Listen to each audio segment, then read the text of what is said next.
una sa lahat, ano po ba talaga itong PCOS at ano ang epekto nito, especially for women?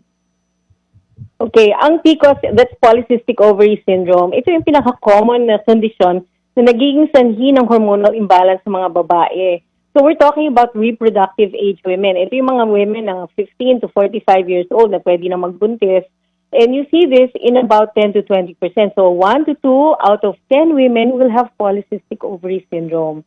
Meron tayong mga components ng polycystic ovary syndrome na one would be madalang silang magregla. Okay? Ibig sabihin ito, madalang silang mag-ovulate, which means they're more prone to infertility. 2 would be androgen excess. So androgen is the male hormone.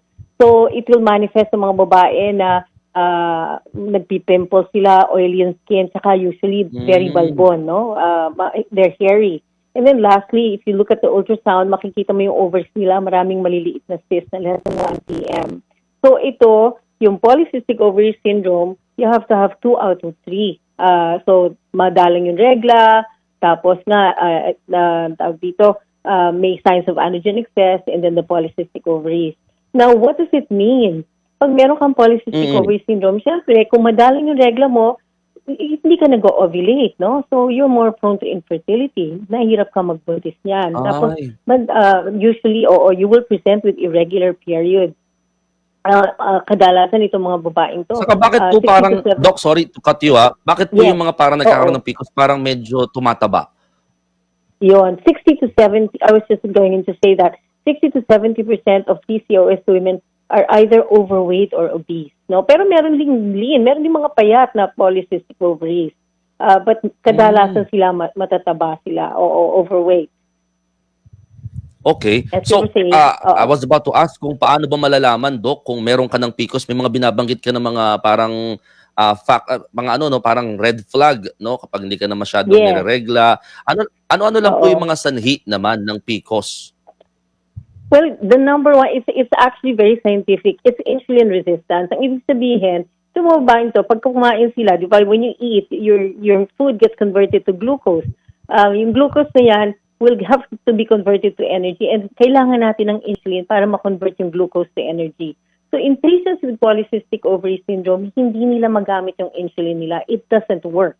So pag hindi magamit yung insulin, you need higher levels of insulin. So tataas ang insulin levels ng mga babaeng to. Pag tumaas ang insulin levels, tumataas din yung androgen level, which is the male hormone. Eh, di ba dapat ang babae mas kakaunti ang male hormone? Kasi babae nga, dapat estrogen, ba?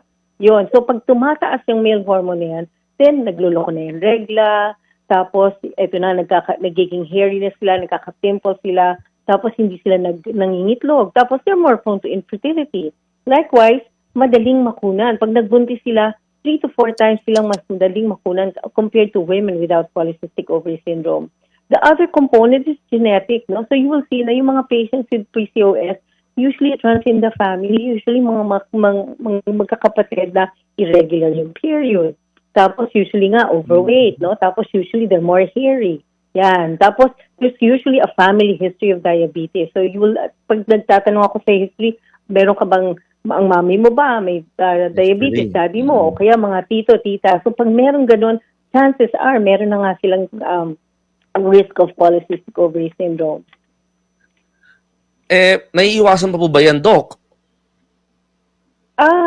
Naiiwasan, no. It's a genetic component, and insulin resistance is a genetic component, but weight loss kasi will lessen the insulin resistance.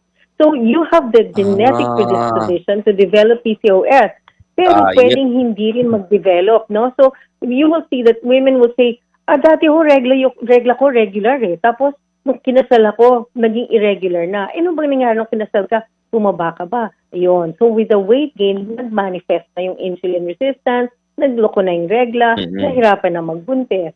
Yun. Sa mga diagnose po ng PCOS, nagagamot pa po ba ito? There are ways to manage, no? Hindi mo yan mawawala eh. Hindi nawawala yan. So once you've had it, chances are you're gonna have it. It will ameliorate. It will lessen the manifestations. Will lessen when you become menopausal. Pero we treat the symptoms of the patient. So yung mga adolescents, ang complaint nila irregular menstruation, nagpipimples, yan i-refer sa amin yan ng mga dermatologists. then we just give them hormone treatment. So nagbibigay tayo ng pills to regulate the menstruation. And that will improve the skin, that will lessen even yung hairiness kasi iba, they're very concerned na masyado silang balbon.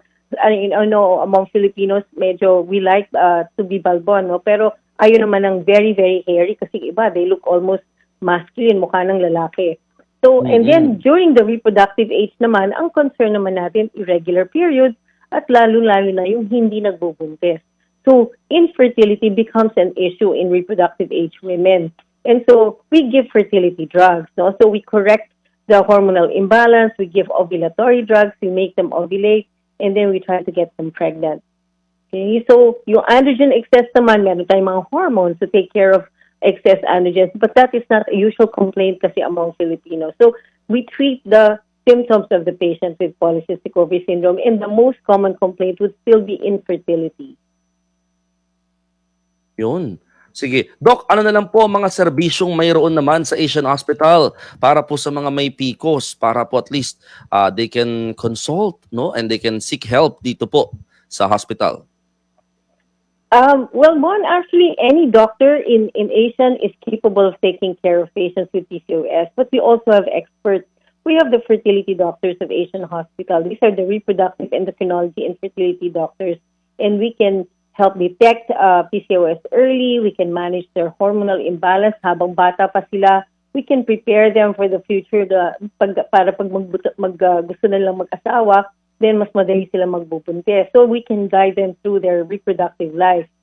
So we give them fertility drugs, as I mentioned. We can give them hormonal treatment to regulate their period. And basically, it's fertility management. So in Asian Hospital, then we have the experts. We have the machine to detect polycystic ovary syndrome. There's ultrasound. So it's basically fertility management, and all the laboratories are available to detect and diagnose yung polycystic. Oh, ma'am, syempre reminder sa ating mga viewers and listeners, especially the women na nakikinig po sa atin ngayon. Kasi lahat po sila halos talagang thank you daw sa iyo, Doc. Nabibigay sila ng idea. Pero your ano na lang po, reminder to them as we end our interview. Yeah, thank you, Mon. So sa lahat ng kababaihan, I just want to remind you that polycystic ovary syndrome is very, very common in our country. Especially in our country na mahilig sa rice. Marami sa atin mga diabetic. Marami sa atin are insulin resistant. Marami na rin sa atin sa kababaihan are overweight. No? So, first of all, you try to maintain a good lifestyle. So, if you are overweight or obese, then weight loss is very important. That will help regulate your period. For patients with irregular periods, go see your doctor straight away. But also patients concerned with infertility. Pag mga polycystic ovary syndrome nga, you don't even have to wait for 1 year to see your doctor. 6 months pa lang, alam mo nang may PCOS ka, tapos 6 months pa lang hindi ka nagbubuntis, magpatingin ka na sa mga fertility doctors. They will help you. They will guide you through your journey to try to achieve a pregnancy.